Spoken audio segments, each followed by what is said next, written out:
right, then we'll call up Jeff Rhoda for the future.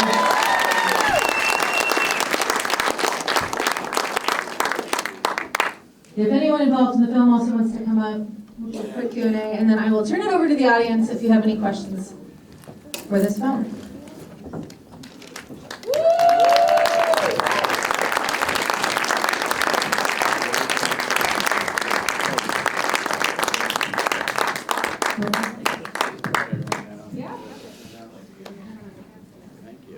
All right, so talk to us about this movie. Talk to us a little bit about if anything inspired you, your inspiration. Give us a little background, just to start out.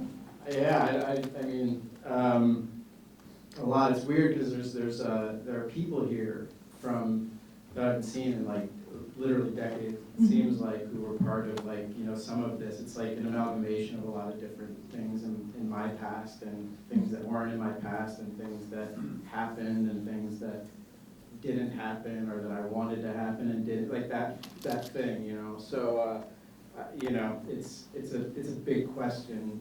It's a lot of it's just my life. And more and more, like the more I see it, the more it's sort of exposing it is, because it's like, oh shit, that's Is it hard to watch every time, or is it? It's hard to watch anyway. Yeah, it's hard to watch every time. How long did you guys shoot for? I love watching them. Oh, they're incredible. Yeah. Incredible cast. How long did you guys shoot for? This was a 15-day shoot. Okay. Yeah, we squeezed a lot in. Great. And where did you shoot? We shot in Staten Island and the North Fork in Long Island. Great. Yeah. Now, talk to me about the castings. You have an incredible group of actors here. Yeah, aren't they awesome? How was it on set? Like, what kind of set do you have? Was there a lot of improv? No. You stick to script? Okay. There was a lot of improv. Aside from me being a little bit of a tyrant with that, it's like we just didn't have time. There's just no time. And I said this before, is that we have these great casting directors, Kate Geller and Jessica Kelly, and we saw like hundreds of kids, and this was 2 years ago. So they don't look the same now. That's what happened.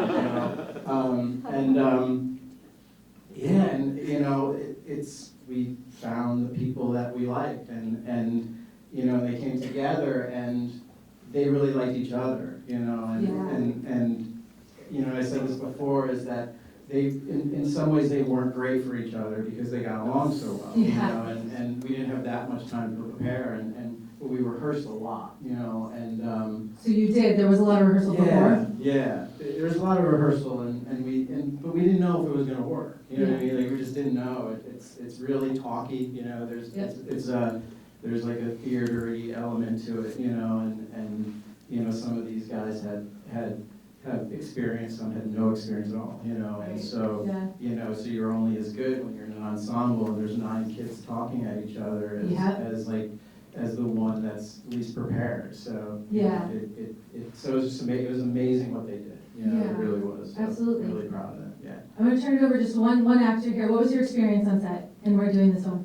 We all honestly, like, from day one, we had kind of like just a great vibe together. I remember like in spare time, I'd end up with like Oliver playing like blackjack and cards and stuff.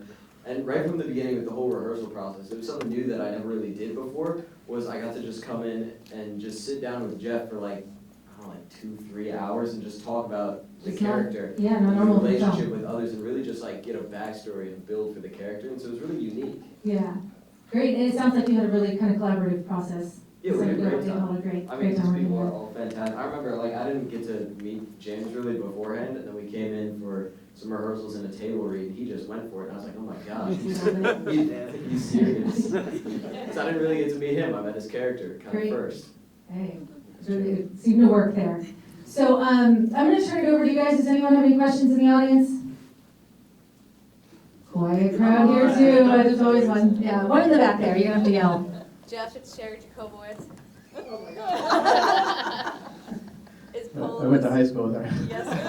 Awesome. Very awesome. Hi. Is Polo inspired by? Yes. That's like this little great. shitty club where we grew up, and it had a bunch of different names. Where'd you grow up? I grew up in it's kind of it's in northern Westchester, but it's sort of abuts, it sort of abuts like Connecticut and Putnam County. It's just kind of very singular area, you know, and I went to one school where some of this happened, and then in 8th grade I moved and went to another school, and so it's kind of, again, just like a lot of stuff from here and there, so yeah. But Polo sounded like it went with the 80s. You know, it was, when you're trying to think of a name of a club in the 80s, it's like, they're done, you know, you have to look too far. Yeah. Yeah. Is there any other questions? I know, come on. Okay, right in the back. Whether it's school or a project, what's the cast have lined up next? Yeah, you guys talk.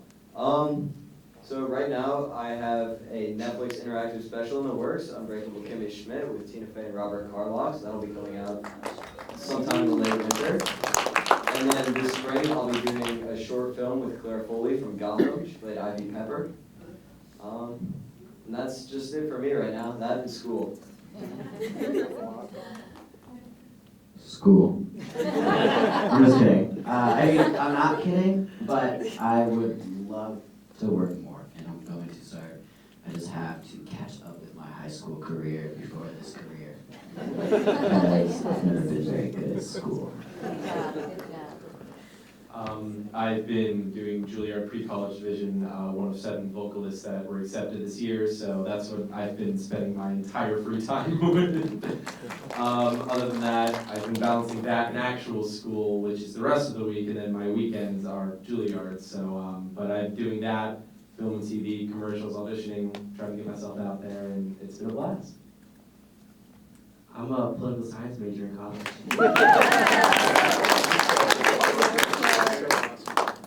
I graduated high school earlier this year, which was a feat in and of itself. I was just filming a Netflix movie, and then I'm doing an HBO show next year. So. I'm also a songwriter, so I am writing my music, recording it, hopefully getting an EP together, getting that out there, see where it goes from there. I also just had a Christmas movie musical special come out for streaming. I'm applying to college. After all this, to be honest, I've been sick for the past 4 days and I've been sitting in my house. So I haven't really been doing this, to be honest. So yeah, hopefully there's something down the line. Yeah. So we were just talking right now really quickly, and you actually said you haven't seen them in 2 years up until Woodstock? No, I saw That's you not true. yesterday, Jeff. No, that's true. I saw him yesterday. No, we did some like ADR, like every few months, they pop up, so, yeah. So you've watched them grow? I have watched them grow.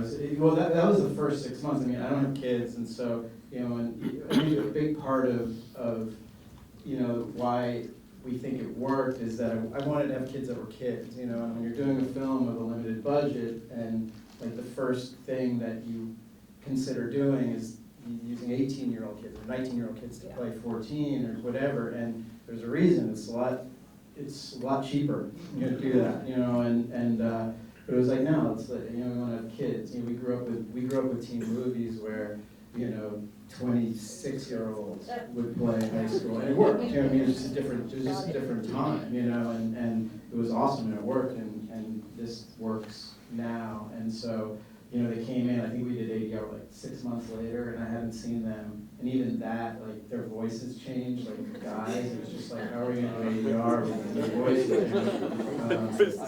And I was like, please don't grow anymore, just for like a little bit, I love them, they're great.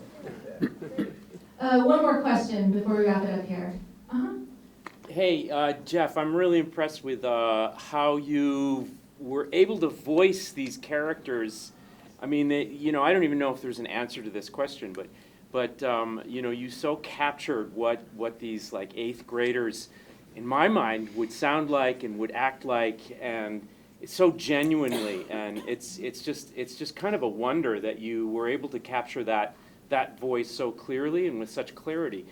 Can you talk to that a little bit? I mean, I'm not even sure how to pose the question because I don't know what a writer goes through in terms of doing something like that. Some of it's the fact that, this is embarrassing, but I kind of talk the same way now, that I did then, and certainly the way these guys do. I don't, I just don't know. I think, that it is funny, but it's also true. I mean, there are things that happen throughout my life, and I hear lines and like, oh, that was from that, or that was from that. Just this like collection of things from my life. Everyone laughs. Like I think when Olivia, who played Amy, she says after they kiss, she says that felt important, and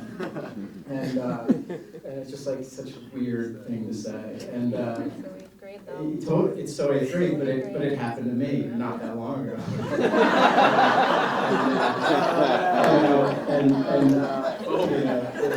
Someone said I felt important, and then I was like, oh, it'd be sort of funny if like she said that, and so everything kind of sounds like eighth grade, it just does. So that's kind of the non-issue. Yeah. And I'm sorry, I'll take one more. There was one more raised hand here. Okay, last one, go ahead. Same question that guy asked. Oh, okay. We already covered it. How'd you get them ready for the 80s, which was... What's that? How'd you get them ready for the 80s? And I think you answered that.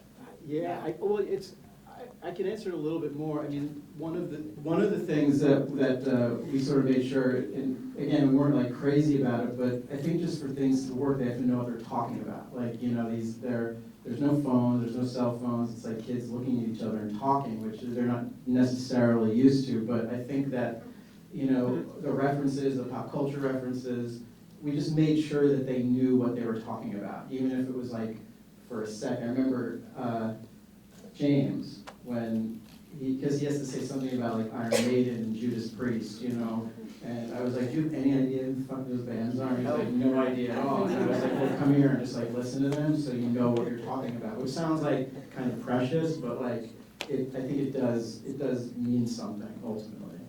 Yeah. Yes. Okay, one last question here. It was more just a, hey Jeff, I know I can talk to you, but wow, 15 days, and I know I've read versions of this, but just wanted to take a second to say like, what amazing performances across the board, and to have like, there wasn't even a false note, to have these authentic like performances unfold like that on a limited budget with 15 days, I just want to say bravo, man, great job everybody. All right, keep clapping. One last round of applause for